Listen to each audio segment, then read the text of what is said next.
prognostication, so I would say just wait a couple minutes because I've got some groundhog fun facts for you. You might be like, oh, I want to know what's happening with the weather. Just a few minutes. So I have a little groundhog here I wanted to show you guys.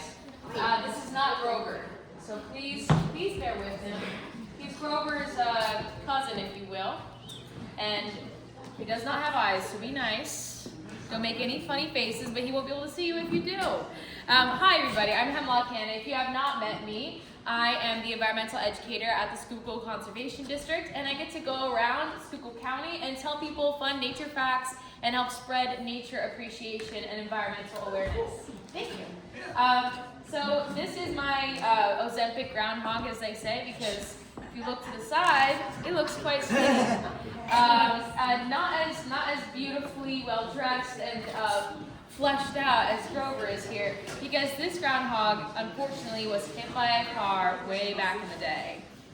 And so Porcupine Pat, my predecessor, who still is working at the Conservation District, was given this by someone that was learning at Penn State University, and their homework as a wild biologist major was to find roadkill and stuff it. So Porcupine Pat likes to call this a B- model.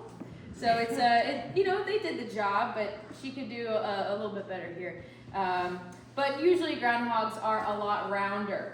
And even though they're kind of a chunky build, I don't know if you know this, but they can swim. They can also climb trees. Does anyone here have an apple tree in their yard? Okay, have you ever seen groundhogs go towards your apple tree? Yes, I used to live in this wonderful house where I went to college at Muhlenberg, and there's an apple tree in my backyard, and there was a groundhog who loved going there so much that there was actually dead grass in a path that led to the tree because he was so big, and he would make his way and created his own walking path to this tree, so you could see where the grass is always stepped on by this groundhog. He was great. He had several names, but some fun facts about groundhogs: they're mostly vegetarian. Sometimes they may eat an insect here or there, but they're mostly vegetarian like me. Sometimes I eat fish.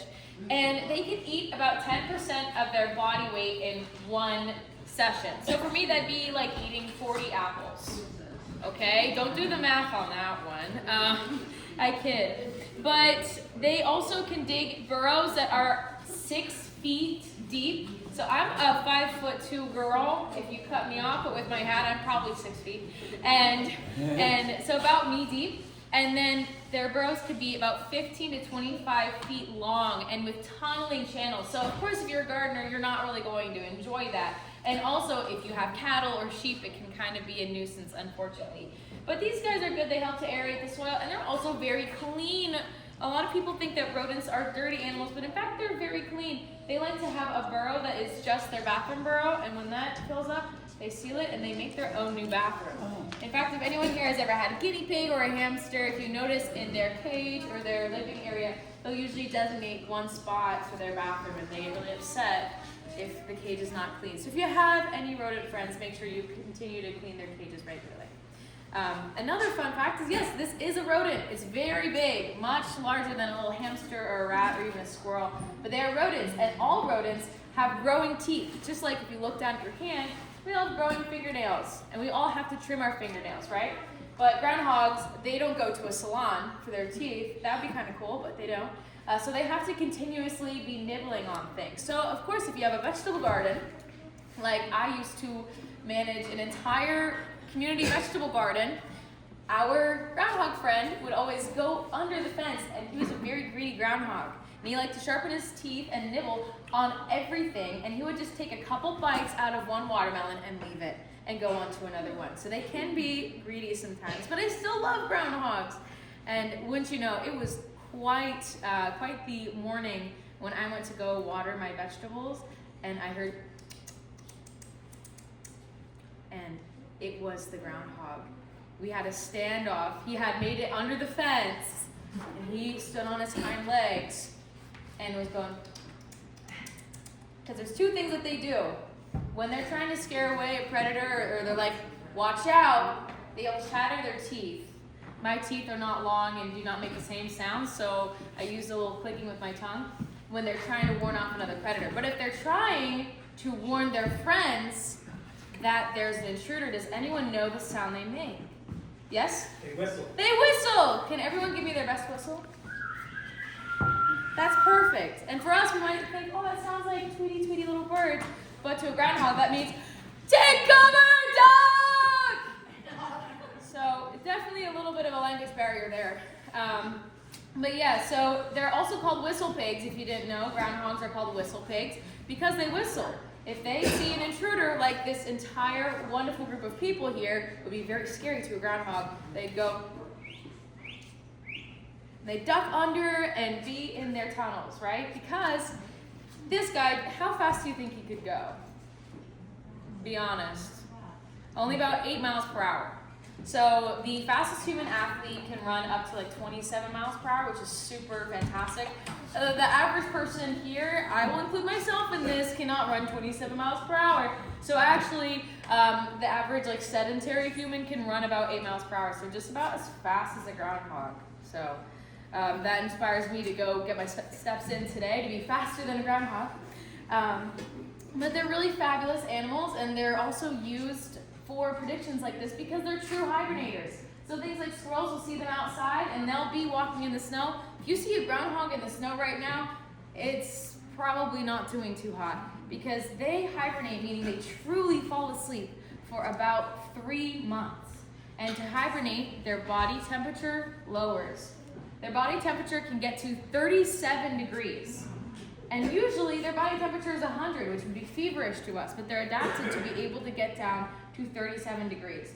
Their heart rate slows, their metabolism slows, to the point where this guy will only lose about a quarter of his body weight. So he won't be getting that thin by the time of spring, but that's okay, buddy, that's all right.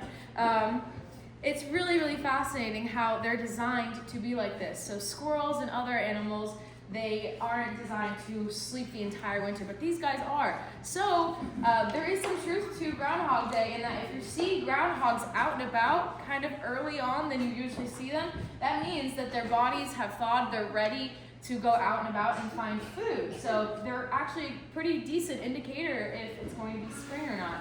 So if it's still, like March and you're not seeing your groundhogs yet, just be prepared for a couple more weeks of chilly weather. So without further ado, enough about groundhog facts. I think we're ready for a prognostication. Is that true? Are we ready? Alrighty. Everyone give it up for Bob. Laura, you can do better. I see.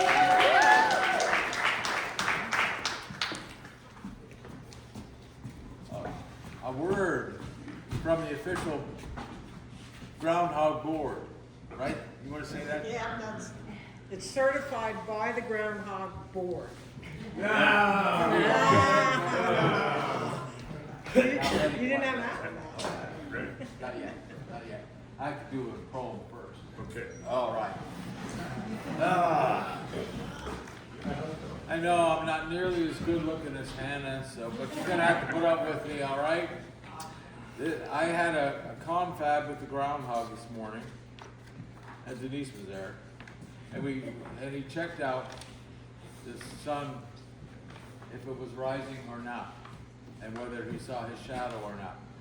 But he is a very poetic groundhog, and every year he creates a poem in consultation with an anonymous writer who I always identify Carol.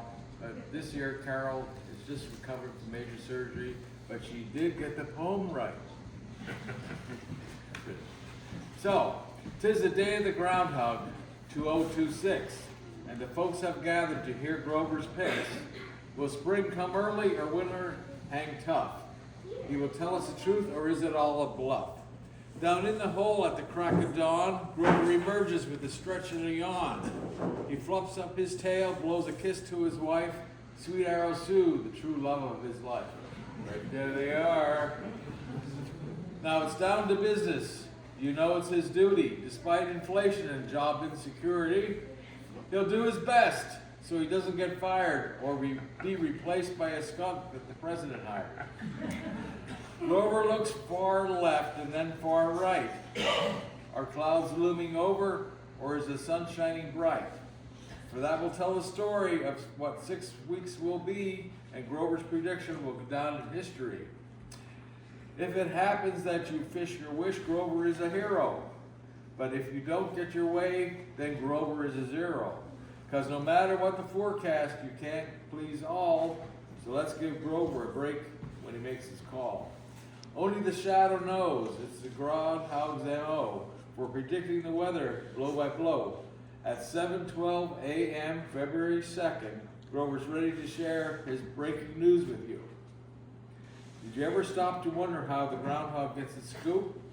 Well, here's an explanation to keep you in the loop. A shadow cast by sunny rays means winter's here to stay. And clouds that block the rays of light, means spring is on the way. And there's more. Now feel the excitement building up in anticipation.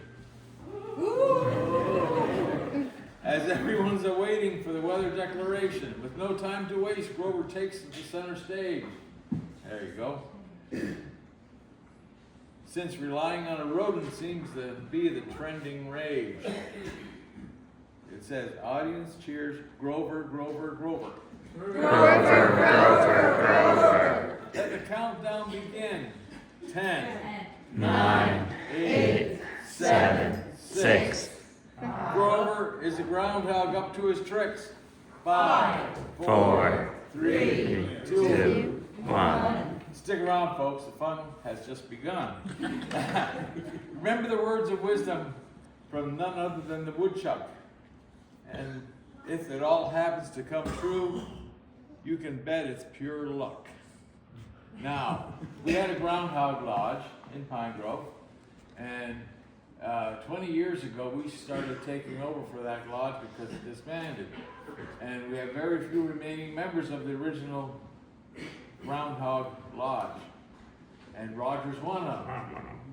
And Roger's going to give you the prediction, but it's in Pennsylvania Dutch.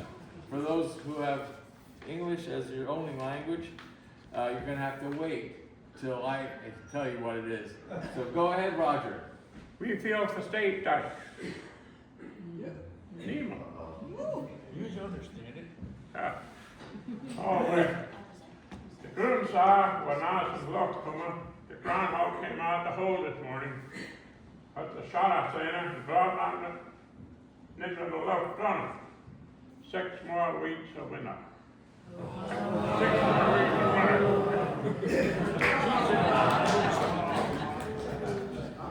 You get that. Thank you, Roger. You're welcome.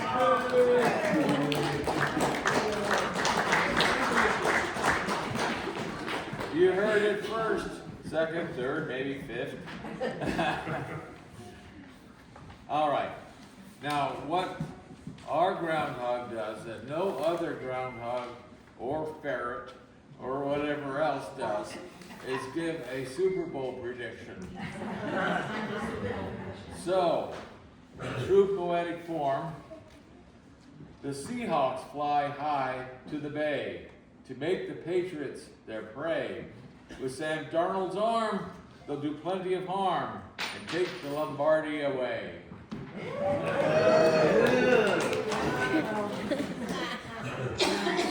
6 more weeks. 6 more weeks of winter. Like we need more, right? Thank you, everybody.